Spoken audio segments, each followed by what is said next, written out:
Hi everyone, welcome back to the Academy for another video. Thank you very much for joining me. My name is Warren Bennett. You might not see Trev for this video. He's playing with my mum's dog at the moment, so yeah, he's keeping himself occupied, that's for sure. And this one is called, as you can see by the title, Pivot and Post. And I'm going to show you what this means. It's quite important to kind of get the timing right with this. And it's one of those things that I say in terms of find the one thing that can cure four. This is a real good one because this is a real steering wheel to your golf swing. So I'm going to go into a little bit more detail, tell you what it's about, get the front camera set up, and we'll see you in a bit. Ooh, that was strangely out the middle. So pivot and post. So what I'm going to talk about is the way we're able to kind of pivot around our lead leg here. So obviously for me it's going to be my left. Really important, it's the steering wheel to the golf swing because it affects so many other areas of your golf swing. So let me tell you. Now, I can put it on the screen in terms of a line, but I recommend you get a stick or bamboo stick or an aim stick. Obviously, if you're on grass, you can just stick it outside your left shoe there. If you've got one of those, I recommend you have one because it's going to be your reference point during your swing. I'll tell you what that means in a minute. So, pivot and post. So, first of all, you've got to post first, not pivot. That line is the position you want to swing into, no further, okay? And that can be a little exercise you can do. So this lateral bump, we call it, that allows the arms to drop. If you pivot straight away, guess what's going to happen? So having this kind of lateral bump and getting this hip moving a little bit more towards the target, so I'm staying quite closed, you see, allows this club, softens the chest, softens the top half a little bit, allows the arms to drop without you thinking about it. That's the key, and that's what I said at the very start, find the one thing that cures four. This little posting, which is called, so it's posting into that left, the hip area is posting back into where it was or slightly beyond where it was at the start, allows this to come down. And then from here, I'm going to talk about the pivoting from there. But the posting happens first, okay? So if you've got a white stick, well, let me put one in here. So you can see now, I'm now just kind of leaning with my left hip and my pocket and my knee. It's going towards the target first. And this is going to be a dual feeling with the pivot soon. But that's a little exercise you can do. Backswing, drop in the slot. Let everything feel heavy, let it drop down. There's no out yet, so drop down. Remember, this initial movement into this post will allow this to drop in the slot and give you the correct position to then pivot. If you're pivoting too early, that's not what you want to do. If you're too much the other way, obviously that's going to help in terms of over the top, but you'll get stuck and it'll cause you some problems. So I'm always a fan of trying to do it properly, that's for sure, and feedback. So if you've got a camera or you can actually feel that, let me hit one, nice and smooth, backswing. I can feel that just bump against my left knee and left side there. Okay, so pivot now. So we've done the posting, now we're in the position to kind of pivot. So what that is actually your torso, your belly button actually rotating. Now, if someone doesn't do that correctly, it's difficult for them to it's difficult to explain what that is. So the easiest way that you can feel it is if you put your aim stick or a club in your belly button area, belt buckle area, take your grip as normal, so obviously extend down the club, and then from here you're just rotating. You're keeping the structure of your arms and your belly button, so you're not letting the club fall out of your belly button, you're rotating round. That is a pivot. So obviously you're letting your bottom half come round with you, you're not keeping it on the floor, so you're posting and then pivoting. You're just rotating your belly around your left shoe. You're allowing your weight to go a little bit on the outside of the shoe, you're coming off your rear leg here, and you're just twisting, really. You're just twisting your belly button round. You're not lifting up. There's obviously a little bit of shoulder work underneath as well. You're not allowing your shoulders to come up. You're keeping the structure the same, but to do that, just keep your head where it is. Obviously there's going to be a bit of movement of the head, but you're not allowing your head to come up. You're just twisting round, okay? And that's how you do it, just a feel. And obviously in terms of a golf swing, it's a little bit more difficult than that because you haven't got that feedback of the belly button, but it's a good exercise to do. Back swing, make your pivot, make your post, so you're into the kind of post position, allow your arms to drop from here. Now you're obviously allowing everything to twist round, belly button, come off your right leg, your rear leg and your knee, and allow everything to twist, and then just stop halfway through, depending on your release, but just keep it neutral with the club looking into your belly button. Doesn't matter about strike, it's not about distance, that is for sure. So backswing, post, so you can see from the behind view, I'm staying shut into that line, and then from here you're posting everything around. This left hip and your belly button kind of twists. There's different ways you can pivot. You can pivot a little bit more up, you can pull your left hip up a little bit.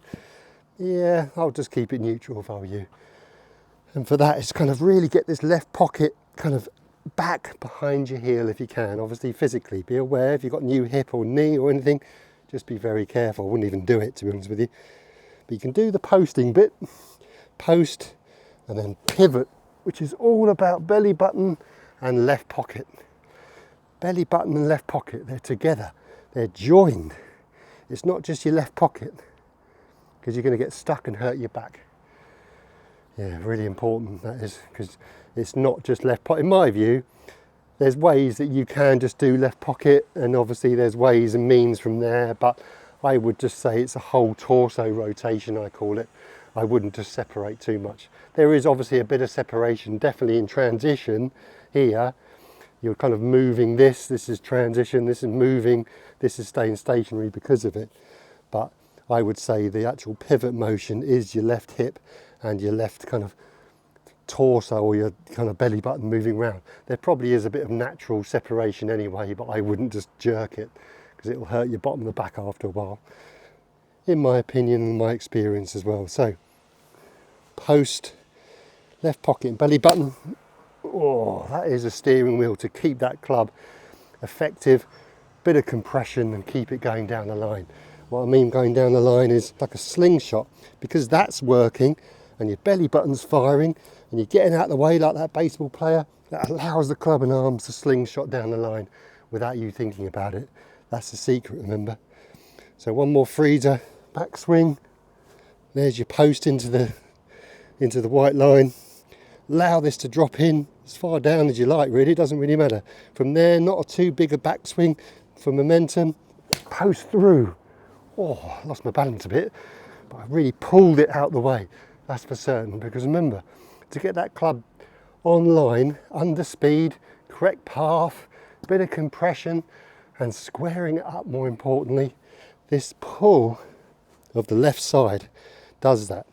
This pull back, belly button, left hip, weight coming off my right side, weight going into my left heel, that pulls that club from that plane position from here. Remember, it doesn't happen from the top, gets into your left side from here, it now pulls it back onto line.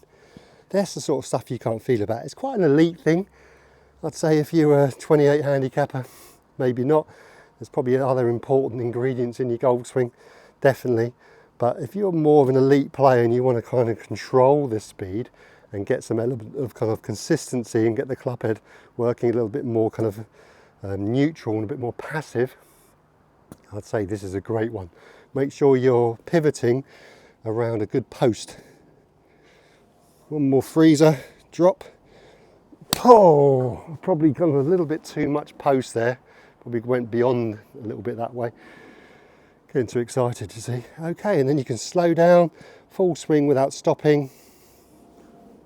And that gives you the awareness time. It was a bit out the toe. I think I do like a slide.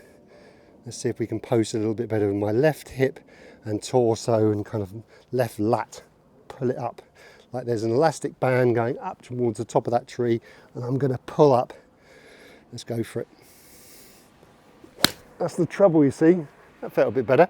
That's the trouble with when you speed up. You probably have to let one part go, because by the time you think of this, the club's always down and hit the ball. So you kind of have to think to myself, to me, I'm probably okay in the posting bit.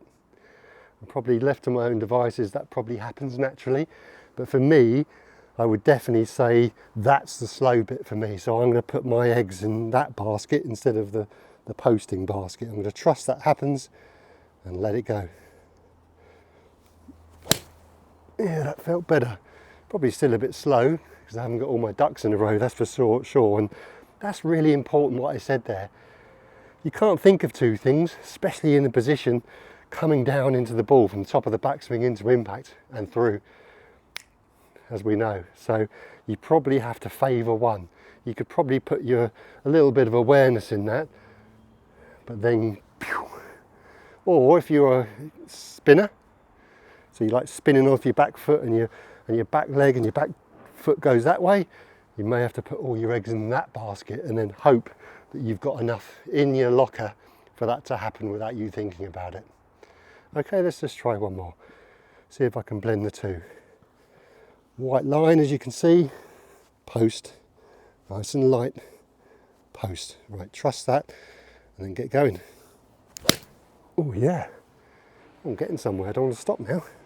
So like I said, it's probably a bit more of an elite thing, but you can definitely introduce this post and pivot to any golf swing, because when you think about it, what is a golf swing? It's a combination of a linear, so hands and arms a little bit more linear, together with a bit of a rotary. So it's just joining up these pieces that kind of the puzzle of, yes, we have a weight transference back and through, with a combination of a rotary motion as well. So some people have too much of one and not enough of the other. So this is where this comes in. It's like delaying, putting a club in a position so now you can kind of put that rotary motion into place. Okay everyone, so thanks very much for taking the time to watch. I really appreciate you kind of taking your time out to hopefully get some information and get some knowledge about the golf swing. Not every video is for everyone, like I always say on pretty much every video, but it's always nice to have knowledge in the locker to either help yourself or help your friend or whatever. And it really humbles me knowing that I'm out there helping some golfers as well, because I say it a million times, long time out on that golf course, and if you can improve and if you can kind of make some changes and corrections if it's not going very well out there, that gives you a bit of confidence and a bit of enjoyment hopefully as well. So thank you very much, I really appreciate it, no matter where you are in the world, and I'd love you to drop a comment below to tell me where you are in the world. And if this is the first time to the channel and if you haven't subscribed, I know you hear it a million times from people, but I'd love to have you along as a subscriber, because not only do you get drops on videos that are coming out and new, sometimes I just chuck a bonus video in every now and again, it also helps the channel as well. It helps tell YouTube that hey, the Warren Bennett Academy is on YouTube, and hey, we're going to chuck it out to more golfers. So I'd appreciate if you could do that. It's absolutely free, it doesn't cost anything, so thank you very much. Okay, so I'm going to try and find Trev, and if he hasn't annoyed my mum's dog too much, and we'll see you on the next one. From myself and Trev, who's in there somewhere, we'll see you next time. Have a great golfing week, and we'll see you then. Cheerio.